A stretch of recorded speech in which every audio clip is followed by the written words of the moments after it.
வணக்கம். இன்னைக்கு ஒரு குட்டி கதை சொல்ல வந்திருக்கிறேங்க. 3 நண்பர்கள் நடுக்கடல்ல கப்பல்ல போயிட்டே இருந்தாங்களாம். அதுல ஒருத்தர் இந்தியருங்களாம், ஒருத்தர் சைனீஸுங்களாம், ஒருத்தர் அமெரிக்கருங்களாம். இந்த 3 நண்பர்கள் பயணம் செஞ்சுக்கிட்டே இருக்க சமயத்துல திடீர்னு ஒரு பெரிய பூதம் வந்துச்சுங்களாம்.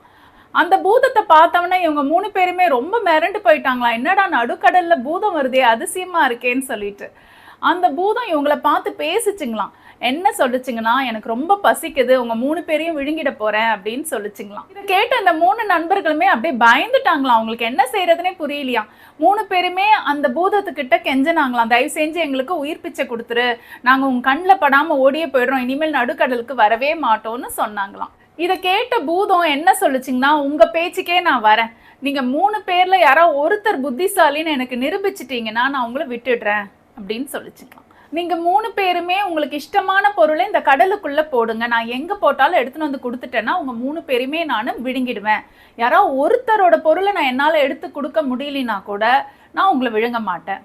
அதுக்கு இந்த 3 நண்பர்களுமே ஒத்துக்கிட்டாங்க. முதல் ஆள் அமெரிக்கராம் தன்னுடைய மோதிரத்தை எடுத்து கடலுக்குள்ள போட்டாராம். சிரிச்சுக்கிட்டே பூதம் ஒரு நொடியில் அந்த மோதிரத்தை எடுத்துன்னு வந்து அவர் கையில கொடுத்துருச்சுங்களாம். அடுத்தவர் சைனீஸுங்களாம். அவர் என்ன பண்ணார்னா, கடலுக்குள்ள தன்னுடைய செல்போனுடைய சிம் கார்டு அதை தூக்கி போட்டாருங்களாம். அதையும் அரை நொடியில கொண்டு வந்து கொடுத்துருச்சா இந்த பூதம். கடைசியா நம்ம ஆளு இந்தியருங்களாம். அவர் என்ன செஞ்சார்னா, தண்ணி பாட்டிலில் இருக்கிற தண்ணி எடுத்து அந்த கடலுக்குள்ள ஊத்திட்டு, நான் ஊத்தின தண்ணியை தெளிவா எடுத்துக்கிட்டு வான்னு சொன்னாருங்களாம் பூதத்துக்கிட்ட.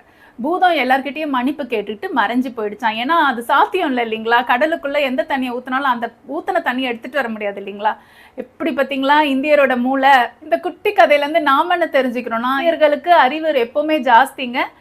அது இல்லாமல் தமிழர்களுக்கு ரொம்ப ரொம்ப அறிவு ஜாஸ்தி. இது உதாரணமாக நம்ம சொல்லணும்னா, நாசா விஞ்ஞானிகளில் சிறந்தவர்களாக நம்ம தமிழர்கள் இருக்கிறாங்க. இன்னைக்கு சாதனையும் புரியுறாங்க.